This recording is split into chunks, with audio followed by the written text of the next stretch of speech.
ನಮ್ಮ ಯೂಟ್ಯೂಬ್ ಚಾನೆಲ್ಗೆ ವೀಕ್ಷಕರೆಲ್ಲರಿಗೂ ಆತ್ಮೀಯ ಸ್ವಾಗತ. ನಮಸ್ಕಾರ. ಇವತ್ತಿನ ನಮ್ಮ ಟಾಪಿಕ್ ಬಂದ್ಬಿಟ್ಟು ಮೊಲಿಯರ್ಸ್ ಟಾರ್ಟುಫ್, ಅ ಕಾಂಪ್ರಿಹೆನ್ಸಿವ್ ಸ್ಟಡಿ ಆಫ್ ರಿಲಿಜಿಯಸ್ ಹೈಪೋಕ್ರಸಿ. ಈ ವಿಷಯದ ಬಗ್ಗೆ ನಾವು ಸಂಪೂರ್ಣವಾಗಿ ಹಂತವಾಗಿ ಚರ್ಚೆ ಮಾಡೋಣ. ಸೊ ತಡ ಮಾಡೋದು ಬೇಡ, ನೇರವಾಗಿ ವಿಷಯಕ್ಕೆ ಬಂದ್ಬಿಡೋಣ. ಮೊದಲನೇ ಭಾಗ ಇಂಟ್ರೊಡಕ್ಷನ್. ಈ ಇಂಟ್ರೊಡಕ್ಷನ್ ಅಲ್ಲಿ ನಾವು ಮೊದಲು ಗಮನಿಸಬೇಕಾದು 17ನೇ ಶತಮಾನದ ಪ್ರಸಿದ್ಧ ಫ್ರೆಂಚ್ ನಾಟಕಕಾರ ಮೋಲಿಯರ್ ಅವರ ಬಗ್ಗೆ. ಅಂದ್ರೆ ಮೋಲಿಯರ್ ಅಲ್ವಾ? ಹೌದು.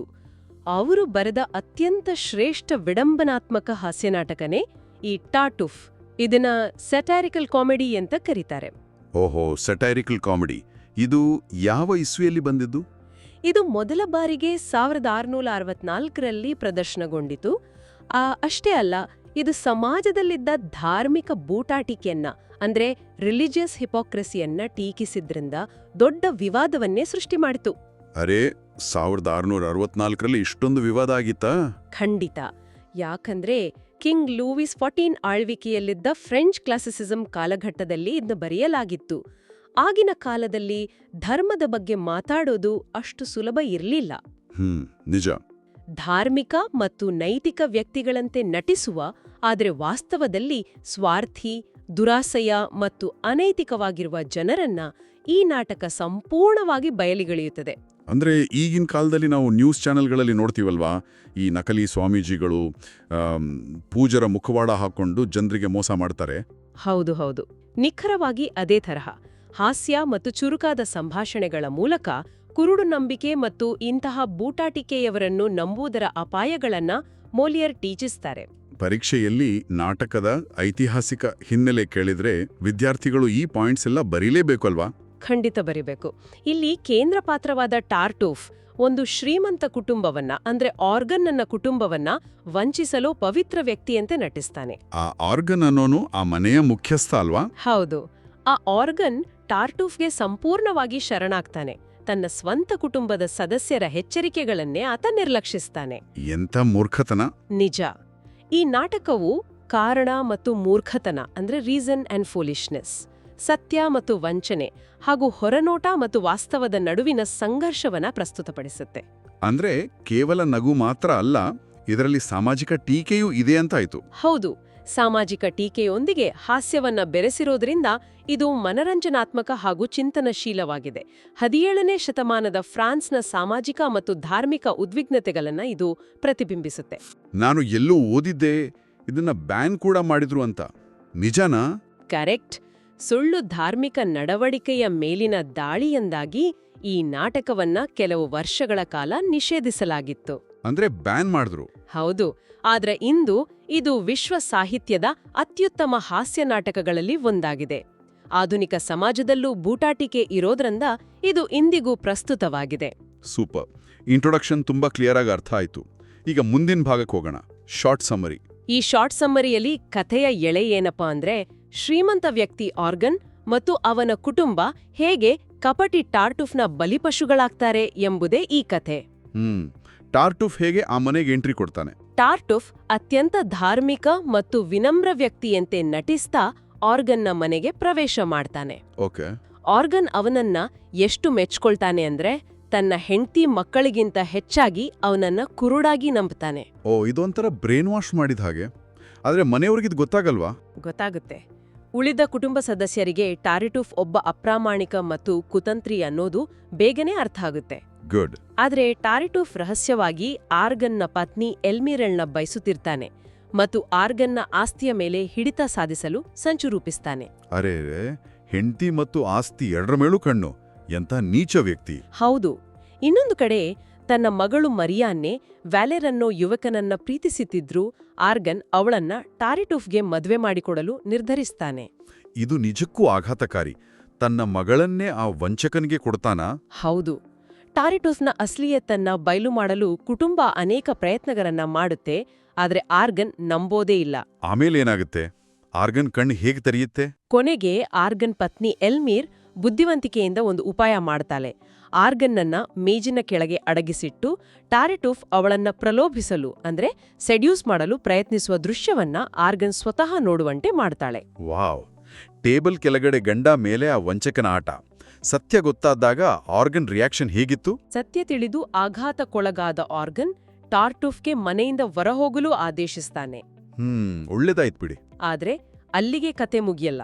ಟಾರ್ಟುಫ್ ಆಗಲೇ ಆರ್ಗನ್ನ ಆಸ್ತಿಯ ಕಾನೂನುಬದ್ಧ ಹಕ್ಕುಗಳನ್ನ ಪಡೆದುಕೊಂಡಿರ್ತಾನೆ ಮತ್ತು ಅವನನ್ನೇ ನಾಶ ಮಾಡಲು ಪ್ರಯತ್ನಿಸ್ತಾನೆ. ಅಯ್ಯೋ, ಅಂದ್ರೆ ಆಸ್ತಿಯೆಲ್ಲ ಟಾರ್ಟುಫ್ ಹೆಸರಿಗೆ ಹೋಗಿರುತ್ತಾ? ಹೌದು.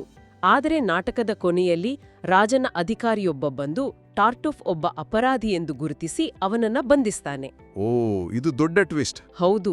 ನ್ಯಾಯ ಗೆಲ್ಲುತ್ತೆ, ಕುಟುಂಬ ಉಳಿಯುತ್ತೆ ಮತ್ತು ಮರಿಯಾನ್ನೆ ವ್ಯಾಲರ್ನನ್ನ ಮದುವೆ ಆಗ್ತಾಳೆ. ಬೂಟಾಟಿಕೆ ಮತ್ತು ವಂಚನೆಯ ಮೇಲೆ ಸತ್ಯ ಮತ್ತು ತಾರ್ಕಿಕತೆಯ ವಿಜಯವನ್ನ ಸಾರುತ್ತಾ ನಾಟಕ ಸುಖಾಂತ್ಯಗೊಳ್ಳುತ್ತೆ. Perfect summary. ಈಗ ನಾವು ನಾಟಕದ ಪ್ರಮುಖ ಥೀಮ್ಸ್ ಬಗ್ಗೆ ನೋಡೋಣ. ಎಕ್ಸಾಮಲ್ಲಿ ಥೀಮ್ಸ್ ಬಗ್ಗೆ ಎಸ್ಸೆ ಕ್ವೆಶ್ಚನ್ ಕೇಳೋ ಚಾನ್ಸಸ್ ತುಂಬಾ ಇರುತ್ತೆ. ಸೊ ಥೀಮ್ಸ್, ಇದರಲ್ಲಿ ಮೊದಲನೇದು ರಿಲಿಜಿಯಸ್ ಹಿಪೋಕ್ರಸಿ, ಧಾರ್ಮಿಕ ಬೂಟಾಟಿಕೆ. ಇದು ನಾಟಕದ ಅತಿ ಮುಖ್ಯ ಥೀಮ್. ಟಾರ್ಟುಫ್ ಪವಿತ್ರನಂತೆ ನಟಿಸ್ತಾನೆ, ಆದರೆ ಆತ ದುರಾಸೆಯ, ಸ್ವಾರ್ಥಿ ಮತ್ತು ಕಾಮುಕ. ಅಧಿಕಾರ ಮತ್ತು ಸಂಪತ್ತಿಗಾಗಿ ಧರ್ಮವನ್ನ ಮುಖವಾಡವಾಗಿ ಬಳಸುವವರನ್ನ ಮುಲಿಯರ್ ಇಲ್ಲಿ ಟೀಕಿಸಿದ್ದಾರೆ. ನಿಜ. ಎರಡನೇ theme blind faith and foolishness, ಕುರುಡು ನಂಬಿಕೆ ಮತ್ತು ಮೂರ್ಖತನ. ಟಾರ್ಟುಫ್ ಮೇಲಿನ ಆರ್ಗನ್ನ ಕುರುಡು ನಂಬಿಕೆ ಎಷ್ಟರ ಮಟ್ಟಿಗೆ ಅಪಾಯಕಾರಿ ಅನ್ನೋದನ್ನ ಇದು ತೋರ್ಸುತ್ತೆ. ತಾರ್ಕಿಕ ಯೋಚನೆಯ ಮಹತ್ವವನ್ನ ಇದು ಕಲಿಸುತ್ತೆ. ಮುಂದಿನ ಥೀಮ್ ಅಪಿಯರೆನ್ಸ್ ವರ್ಸಸ್ ರಿಯಾಲಿಟಿ, ಹೊರನೋಟ ವಿರುದ್ಧ ವಾಸ್ತವ. ನಾಟಕದ ಪ್ರತಿಯೊಂದು ಘಟನೆಯೂ ಇದನ್ನೇ ಆಧರಿಸಿದೆ. ಟಾರ್ಟುಫ್ ಹೊರನೋಟಕ್ಕೆ ಸದ್ಗುಣಶೀಲ, ಆದರೆ ವಾಸ್ತವದಲ್ಲಿ ದುಷ್ಟ. ಆದರೆ ಡೋರಿನ್ ಮತ್ತು ಎಲ್ಮೇರ್ನಂತಹ ಪಾತ್ರಗಳಿಗೆ ವಾಸ್ತವದ ಅರಿವಿರುತ್ತೆ. ಅದ್ಭುತ. ಇನ್ನು ನಾಲ್ಕನೇ theme family conflict and authority, ಕುಟುಂಬ ಸಂಘರ್ಷ ಮತ್ತು ಅಧಿಕಾರ. ಆರ್ಗನ್ನ ಗೀಳಿನಿಂದಾಗಿ ಪೋಷಕರು, ಮಕ್ಕಳು, ಗಂಡ ಹೆಂಡತಿ ಮತ್ತು ಮಾಲೀಕ ಸೇವಕರ ನಡುವೆ ಬಿಕ್ಕಟ್ಟು ಉಂಟಾಗುತ್ತೆ. ಅಧಿಕಾರದ ದುರುಪಯೋಗವನ್ನ ಇಲ್ಲಿ ಸ್ಪಷ್ಟವಾಗಿ ಕಾಣಬಹುದು. ಲಾಸ್ಟ್ ಥೀಮ್ ಬಂದ್ಬಿಟ್ಟು ಜಸ್ಟಿಸ್ ಆ್ಯಂಡ್ ಮೊರಾಲಿಟಿ, ನ್ಯಾಯ ಮತ್ತು ನೈತಿಕತೆ. ಕೊನೆಯಲ್ಲಿ ಟಾರ್ಟುಫ್ ಬಂಧನದ ಮೂಲಕ ಕೆಟ್ಟದ್ದರ ಮೇಲೆ ನ್ಯಾಯದ ವಿಜಯವಾಗುತ್ತೆ. ಪ್ರಾಮಾಣಿಕತೆ ಮತ್ತು ಬುದ್ಧಿವಂತಿಕೆ ಯಾವಾಗಲೂ ವಂಚನೆಯನ್ನ ಸೋಲಿಸುತ್ತೆ ಅನ್ನೋದನ್ನ ವಿದ್ಯಾರ್ಥಿಗಳು ಪರೀಕ್ಷೆಯಲ್ಲಿ ಹೈಲೈಟ್ ಮಾಡಬೇಕು. ಎಕ್ಸಾಕ್ಟ್ಲಿ. ಈಗ ನಾವು ನಾಟಕವನ್ನ ಅಂಕಗಳ ಆಧಾರದ ಮೇಲೆ ಅಂದ್ರೆ ಆಕ್ಟ್ ಬೈ ಆಕ್ಟ್ ವಿಶ್ಲೇಷಣೆ ಮಾಡೋಣ. ಇದು ಎಕ್ಸಾಮ್ ದೃಷ್ಟಿಯಿಂದ ಅತಿ ಮುಖ್ಯ. ಮೊದಲಿಗೆ ಆಕ್ಟ್ 1. ಅಂಕ 1. ಇಲ್ಲಿ ಆರ್ಗಾನ್ನ ಕುಟುಂಬದ ಪರಿಚಯ ಮತ್ತು ಮುಖ್ಯ ಸಂಘರ್ಷದ ಆರಂಭ ಆಗುತ್ತೆ. ಆರ್ಗಾನ್ನ ತಾಯಿ ಮ್ಯಾಡಮ್ ಪೆರ್ನೆಲ್ ಟಾರ್ಟುಫ್ನನ್ನ ಹೊಗಳ್ತಾಳೆ, ಆದ್ರೆ ಉಳಿದವರು ಅವನನ್ನ ಮೋಸಗಾರ ಅಂತಾರೆ. ಅಂದ್ರೆ ಶುರುವಿನಲ್ಲೇ ಕುಟುಂಬ ಎರಡೂ ಭಾಗ ಆಗಿದೆ. ಹೌದು. ಆಮೇಲೆ ಬುದ್ಧಿವಂತ ಸೇವಕಿ ಡೋರಿನ್ ಬರ್ತಾಳೆ. ಅವಳು ಟಾರ್ಟುಫ್ನ ಸುಳ್ಳು ಭಕ್ತಿಯನ್ನ ಮತ್ತು ಆರ್ಗಾನ್ನ ಮೂರ್ಖತನವನ್ನ ಲೇವಡಿ ಮಾಡ್ತಾಳೆ.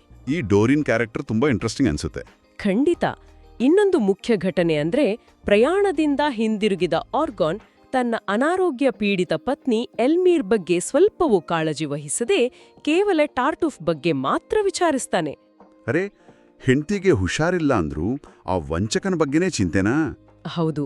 ಇದು ಅವನ ಗೀಳನ್ನ ಅಂದ್ರೆ ಅಬ್ಸೆಷನ್ ಅನ್ನ ತೋರಿಸುತ್ತೆ. ಜೊತೆಗೆ ಮರಿಯಾನ್ನೆ ಮತ್ತು ವ್ಯಾಲರ್ ಪ್ರೇಮದ ಸುಳಿವು ಕೂಡ ಸಿಗುತ್ತೆ. ಟಾರ್ಟುಫ್ನ ನಿಜವಾದ ಉದ್ದೇಶ ಮತ್ತು ಹೊರನೋಟದ ನಡುವಿನ ವ್ಯತ್ಯಾಸವನ್ನ ಪ್ರೇಕ್ಷಕರಿಗೆ ಈ ಅಂಕ ಸ್ಪಷ್ಟಪಡಿಸುತ್ತೆ. ಕ್ಲಿಯರ್. ಈಗ ಎರಡನೇ ಅಂಕ ಆಕ್ಟ್ 2. ಅಂಕ 2ರಲ್ಲಿ ತನ್ನ ಮಗಳು ಮರಿಯಾನ್ನೆಯನ್ನ ಟಾರ್ಟುಫ್ಗೆ ಮದುವೆ ಮಾಡೋ ಆರ್ಗನ್ನ ಆಘಾತಕಾರಿ ನಿರ್ಧಾರವೇ ಈ ಅಂಕದ ಕೇಂದ್ರಬಿಂದು. ಮಗಳು ಒಪ್ಕೊಳ್ತಾಳೆ ಇದಕ್ಕೆ? ಮರಿಯಾನ್ನೆ ವ್ಯಾಲರ್ನನ್ನ ಪ್ರೀತಿಸ್ತಿರ್ತಾಳೆ, ಆದ್ರೆ ತಂದೆಯನ್ನ ವಿರೋಧಿಸಲು ಹೆದರ್ತಾಳೆ. ಆ ಕಾಲದಲ್ಲಿ ಪೇರೆಂಟಲ್ ಅಥಾರಿಟಿ ಆಗೋತ್ತು. ಪಾಪ, ಯಾರು ಹೆಲ್ಪ್ ಮಾಡಲ್ವಾ ಅವಳಿಗೆ? ಮಾಡ್ತಾರೆ. ಡೋರಿನ್ ತಾರ್ಕಿಕ ಧ್ವನಿಯಾಗಿ ನಿಂತು ಈ ಬಲವಂತದ ಮದುವೆಯನ್ನ ವಿರೋಧಿಸಲು ಮರಿಯಾನ್ನೆಗೆ ಪ್ರೇರೇಪಿಸ್ತಾಳೆ. Very good. ಆಮೇಲೆ ಪ್ರೇಮಿಗಳ ನಡುವೆ ಸಣ್ಣ ತಪ್ಪು ತಿಳುವಳಿಕೆ ಉಂಟಾಗಿ ಹಾಸ್ಯಮಯ ಸನ್ನಿವೇಶ ಸೃಷ್ಟಿಯಾಗುತ್ತೆ. ನಂತರ ಡೋರಿನ್ ಅವರನ್ನ ಒಂದುಗೂಡಿಸ್ತಾಳೆ. ವೈಯಕ್ತಿಕ ಭಾವನೆಗಳನ್ನ ನಿರ್ಲಕ್ಷಿಸುವ ಅರೇಂಜ್ಡ್ ಮ್ಯಾರೇಜ್ ವ್ಯವಸ್ಥೆಯ ಮೇಲಿನ ಟೀಕೆ ಇಲ್ಲಿದೆ ಅಂತ ಎಕ್ಸಾಮಲ್ಲಿ ಬರಿಬಹುದು. ಡೆಫಿನೆಟ್ಲಿ. ಒಳ್ಳೆ ಪಾಯಿಂಟ್. ಈಗ ಕಥೆಯ ಮಜಲು ಬದಲಾಗುವ ಘಟ್ಟ ಆಕ್ಟ್ 3. ಅಂಕ 3. ಇದು ಟಾರ್ಟುಫ್ನ ಅಸಲಿ ಬಣ್ಣ ಬಯಲಾಗುವ ಹಂತ. ಆರ್ಗನ್ನ ಮಗ ಡಾಮೆಸ್ ಟಾರ್ಟುಫ್ನನ್ನ ಬಯಲು ಮಾಡಲು ಕಾಯುತ್ತಿರ್ತಾನೆ. ಓ, ಮಗನಿಗೂ ಸತ್ಯ ಗೊತ್ತಿರುತ್ತಾ? ಹೌದು. ಎಲ್ಮೇರ್ ಟಾಟ್ರಫ್ನ ಜೊತೆ ರಹಸ್ಯವಾಗಿ ಮಾತನಾಡುತ್ತಿರುವಾಗ ಆತ ತನ್ನ ಧಾರ್ಮಿಕತೆಯನ್ನ ಮರೆತು ಅವಳನ್ನ ಪ್ರಲೋಭಿಸಲು ಯತ್ನಿಸ್ತಾನೆ. ಅಂದ್ರೆ ಆತನ ಕಾಮುಕ ಬುದ್ಧಿ ಹೊರಬರುತ್ತೆ. ಕರೆಕ್ಟ್. ಇದನ್ನ ಕದ್ದಾಳಿಸಿದ ಡಾಮಿಸ್ ತಕ್ಷಣ ತಂದೆಗೆ ವಿಷಯ ತಿಳಿಸ್ತಾನೆ. ಈಗಾದ್ರೂ ಆರ್ಗನ್ ನಂಬ್ತಾನ? ಇಲ್ಲ. ಮೂರ್ಖ ಆರ್ಗನ್ ಮಗನ ಮಾತನ್ನ ನಂಬದೆ ಡಾಮಿಸ್ನನ್ನ ಆಸ್ತಿಯಿಂದಲೇ ವಜಾಗೊಳಿಸ್ತಾನೆ. ವಾಟ್? ಮಗನನ್ನೇ ಆಸ್ತಿಯಿಂದ ಕಿತ್ತಾಕ್ತಾನ? ಅಷ್ಟೇ ಅಲ್ಲ, ಸಂಪೂರ್ಣ ಆಸ್ತಿಯನ್ನ ಟಾಟ್ರಫ್ಗ ಬರೆದು ಕೊಡ್ತಾನೆ ಮತ್ತು ಮರಿಯಾನೆ ಜೊತೆಗಿನ ಮದುವೆಯನ್ನ ಖಚಿತಪಡಿಸ್ತಾನೆ. ವೀಕ್ಷಕರಿಗೆ ಆರ್ಗನ್ನ ಮೂರ್ಖತನ ಕಂಡು ಕೋಪ ಮತ್ತು ನಗು ಎರಡೂ ಬರುತ್ತೆ. ಇದು ನಿಜಕ್ಕೂ ಅತಿರೇಕ. ಈಗ ನಾಟಕದ ಅತ್ಯಂತ ರೋಚಕ ದೃಶ್ಯಕ್ಕೆ ಬರೋಣ. ಆಕ್ಟ್ 4. ಎಲ್ಮೀರ್ ಮೇಜಿನ ಕೆಳಗೆ ಆರ್ಗನ್ ಅನ್ನ ಅಡಗಿಸಿ ಟಾರ್ಟೂಫ್ನ ಬಣ್ಣ ಬಯಲು ಮಾಡ್ತಾಳೆ. ಈ ದೃಶ್ಯವನ್ನ ಎಕ್ಸಾಮ್ ಅಲ್ಲಿ ತುಂಬಾನೇ ಡೀಟೇಲ್ ಆಗಿ ಬರಿಬೇಕಾಗತ್ತೆ ಅಲ್ವಾ? ಹೌದು.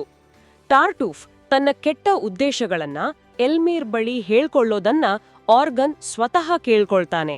ಆವಾಗ ಸತ್ಯ ತಿಳಿದು ಆಘಾತಕ್ಕೊಳಗಾದ ಆರ್ಗನ್ ಟಾರ್ಟೂಫ್ನನ್ನ ಮನೆಯಿಂದ ಹೊರಹಾಕ್ತಾನೆ. ಫೈನಲಿ ಆರ್ಗನ್ಗೆ ಬುದ್ಧಿ ಬಂತು. ಆದ್ರೆ ಅಲ್ಲಿಗೆ ಪ್ರಾಬ್ಲಮ್ ಸಾಲ್ವ್ ಆಗಲ್ಲ. ಟಾರ್ಟೂಫ್ ಆಗ್ಲೇ ಆಸ್ತಿಯ ಹಕ್ಕುಪತ್ರಗಳನ್ನ ಪಡ್ಕೊಂಡಿರೋದ್ರಿಂದ ಆರ್ಗನ್ ಅನ್ನನ್ನೇ ನಾಶ ಮಾಡುವ ಬೆದರಿಕೆ ಹಾಕ್ತಾನೆ. ನಾಟಕ ದಿಢೀರನೆ ಹಾಸ್ಯದಿಂದ ಆತಂಕದತ್ತ ತಿರುಗುತ್ತೆ. ಇದು ದೊಡ್ಡ ಕ್ಲೈಮ್ಯಾಕ್ಸ್ ಬಿಲ್ಡಪ್. ಹಾಗಾದ್ರೆ ಕೊನೆಯಲ್ಲೇನಾಗುತ್ತೆ? ಆಕ್ಟ್ 5 ಅಂಕ 5 ಮುಕ್ತಾಯದ ಹಂತ. ರಹಸ್ಯ ದಾಖಲೆಗಳಿಂದಾಗಿ ಆರ್ಗನ್ ತುಂಬಾ ಭಯಭೀತನಾಗಿರ್ತಾನೆ. ಪೊಲೀಸ್ ಅಧಿಕಾರಿ ಮನೆಗೆ ಬಂದಾಗ ಎಲ್ಲರೂ ಆರ್ಗನ್ ಬಂಧನವಾಗಲಿದೆ ಅಂತಲೇ ಹೆದರುತ್ತಾರೆ. ಹೌದು, ಯಾಕಂದ್ರೆ ಆಸ್ತಿ ಪವರ್ ಎಲ್ಲ ಈಗ ಆ ವಂಚಕನ ಕೈಯಲ್ಲಿದೆ. ಆದ್ರೆ ಅನಿರೀಕ್ಷಿತ ತಿರುವಿನಲ್ಲಿ ಅಂದ್ರೆ ಟ್ವಿಸ್ಟಲ್ಲಿ ಅಧಿಕಾರಿ ಟಾರ್ಟುಫ್ನನ್ನೇ ಬಂಧಿಸ್ತಾನೆ. ಇದು ಹೇಗೆ ಸಾಧ್ಯ? ಯಾಕಂದ್ರೆ ರಾಜನು ಟಾರ್ಟುಫ್ನ ಹಳೆಯ ವಂಚನೆಗಳನ್ನ ಮೊದಲೇ ಗುರ್ತಿಸಿರ್ತಾನೆ. ಓ, ಅಂದ್ರೆ ರಾಜನಿಗೆ ಮೊದಲೇ ಸತ್ಯ ಗೊತ್ತಿತ್ತು. ಹೌದು. ನ್ಯಾಯದ ಗೆಲ್ವಾಗುತ್ತೆ. ಆರ್ಗನ್ ಆಸ್ತಿ ಮರಳಿ ಸಿಗುತ್ತೆ. ಮರಿಯಾನ್ನೆ ಮತ್ತು ವ್ಯಾಲೆರ್ ಮದುವೆಗೆ ಒಪ್ಪಿಗೆ ಸಿಗುತ್ತೆ. ಈ ಎಕ್ಸ್ಪ್ಲನೇಷನ್ ಇಂದ ಎಕ್ಸಾಮ್ಗೆ ಪೂರ್ತಿ ನಾಟಕದ ಕತೆ ಕಣ್ಣಿಗೆ ಕಟ್ಟಿದಾಗಾಯ್ತು. ಈಗ ಪರೀಕ್ಷೆಯಲ್ಲಿ ಸಾಮಾನ್ಯವಾಗಿ ಪಾತ್ರ ಚಿತ್ರಣ ಅಂದ್ರೆ ಕ್ಯಾರೆಕ್ಟರ್ ಸ್ಕೆಚ್ ಕೇಳ್ತಾರೆ. ಸೊ ಮೇಜರ್ ಕ್ಯಾರೆಕ್ಟರ್ಸ್ ಬಗ್ಗೆ ಸ್ವಲ್ಪ ನೋಡೋಣ. ಖಂಡಿತ. ಇದರಲ್ಲಿ 5 ಮುಖ್ಯ ಪಾತ್ರಗಳಿವೆ. ಮೊದಲನೇದು ಟಾರ್ಟುಫ್, ಕೇಂದ್ರ ಪಾತ್ರ ಹಾಗೂ ಖಳನಾಯಕ. ಧಾರ್ಮಿಕನಂತೆ ನಟಿಸುವ ದುರಾಸೆಯ ಮತ್ತು ಅನೈತಿಕ ವ್ಯಕ್ತಿ ಅಂತ ಇವನು ಬಗ್ಗೆ ಬರಿಬೇಕು. ಎರಡನೇ ಪಾತ್ರ ಆರ್ಗಾನ್, ಕುರುಡು ನಂಬಿಕೆಯಿಂದ ತನ್ನದೇ ಕುಟುಂಬವನ್ನ ಸಂಕಷ್ಟಕ್ಕೆ ಸಿಲುಟಿಸುವ ಮೂರ್ಖ ಮನೆ ಯಜಮಾನ. ಮೂರನೇದು ಎಲ್ಮೈರ್, ಇವಳು ಆರ್ಗನ್ನ ಬುದ್ಧಿವಂತ ಮತ್ತು ತಾಳ್ಮೆಯುಳ್ಳ ಪತ್ನಿ. ಟಾರ್ಟುಫ್ನ ಬಣ್ಣ ಬಯಲು ಮಾಡುವಳೆ ಇವಳು. ನಾಲ್ಕನೇ ಪಾತ್ರ ಡಾರಿನ್. ನನಗಂತೂ ಈ ಪಾತ್ರ ತುಂಬಾ ಇಷ್ಟ. ನನಗೂ ಕೂಡ. ಹಾಸ್ಯ ಮತ್ತು ಬುದ್ಧಿವಂತಿಕೆಯಿಂದ ಸತ್ಯವನ್ನ ನಿರ್ಭಯವಾಗಿ ಹೇಳುವ ಸೇವಕಿ. ನಾಟಕದ ಬಲಿಷ್ಠ ಹಾಸ್ಯ ಪಾತ್ರ ಇದು. ಕೊನೆಯದಾಗಿ ಮ್ಯಾರಿಯಾನ್ ಅಂಡ್ ವಲೇರ್. ಇವರು ಪೋಷಕರ ಅಧಿಕಾರ ಮತ್ತು ಟಾರ್ಟುಫ್ನ ಕುತಂತ್ರದಿಂದ ಬೆದರಿಕೆಗೆ ಒಳಗಾದ ನಿಜವಾದ ಪ್ರೀತಿಯ ಸಂಕೇತ ಅಂತ ವಿದ್ಯಾರ್ಥಿಗಳು ವಿವರಿಸಬೇಕು. ಎಕ್ಸಲೆಂಟ್. ಎಲ್ಲ ಪಾತ್ರಗಳ ಬಗ್ಗೆ ಸ್ಪಷ್ಟವಾದ ಐಡಿಯಾ ಸಿಕ್ತು. ಈಗ ನಾವು ವಿಶ್ಲೇಷಣೆಯ ಕೊನೆಯ ಘಟ್ಟಕ್ಕೆ ಬಂದಿದ್ದೀವಿ. ಕನ್ಕ್ಲೂಷನ್ ಅಲ್ಲಿ ನಾವು ಏನ್ ಬರಿಬೇಕು ಅಂದ್ರೆ, ಇದು ಹಾಸ್ಯ ಮತ್ತು ಸಾಮಾಜಿಕ ಟೀಕೆಯ ಅದ್ಭುತ ಸಂಯೋಜನೆ. ಮನುಷ್ಯರನ್ನ ಅವರ ಹೊರನೋಟದಿಂದಲ್ಲ, ಸತ್ಯ ಮತ್ತು ತಾರ್ಕಿಕತೆಯಿಂದ ಅಳೆಯಬೇಕು ಅನ್ನೋದನ್ನ ನಾಟಕ ಕಲಿಸುತ್ತೆ. ಹೌದು, ಆರ್ಗನ್ನ ಪಾತ್ರ ನಮಗೆ ದೊಡ್ಡ ಪಾಠ. ಕರೆಕ್ಟ್. ಕುರುಡು ನಂಬಿಕೆ ಕುಟುಂಬ ವ್ಯವಸ್ಥೆಯನ್ನ ಹೇಗೆ ನಾಶ ಮಾಡುತ್ತೆ ಎಂಬುದಕ್ಕೆ ಆರ್ಗನ್ ಉದಾಹರಣೆ. ಹಾಗೆ ಎಲ್ಮೀರ್ ಮತ್ತು ಡೋರಿನ್ ಪ್ರಾಮಾಣಿಕತೆ ಮತ್ತು ಪ್ರಾಯೋಗಿಕ ಬುದ್ಧಿವಂತಿಕೆಯನ್ನ ಪ್ರತಿನಿಧಿಸ್ತಾರೆ. ಅಂದ್ರೆ ಪ್ರಾಕ್ಟಿಕಲ್ ವಿಸ್ಡಮ್. ಹೌದು. ಬೂಟಾಟಿಕೆ, ವಂಚನೆ, ಧರ್ಮದ ದುರುಪಯೋಗ ಆಧುನಿಕ ಸಮಾಜದಲ್ಲೂ ಇರೋದ್ರಿಂದ 17ನೇ ಶತಮಾನದ ಈ ನಾಟಕ ಇಂದಿಗೂ ಪ್ರಸ್ತುತ. ಸತ್ಯ ಮತ್ತು ನ್ಯಾಯಕ್ಕೆ ಎಂದಿಗೂ ಜಯ ಎಂಬುದು ಇದರ ಪ್ರಮುಖ ಸಂದೇಶ.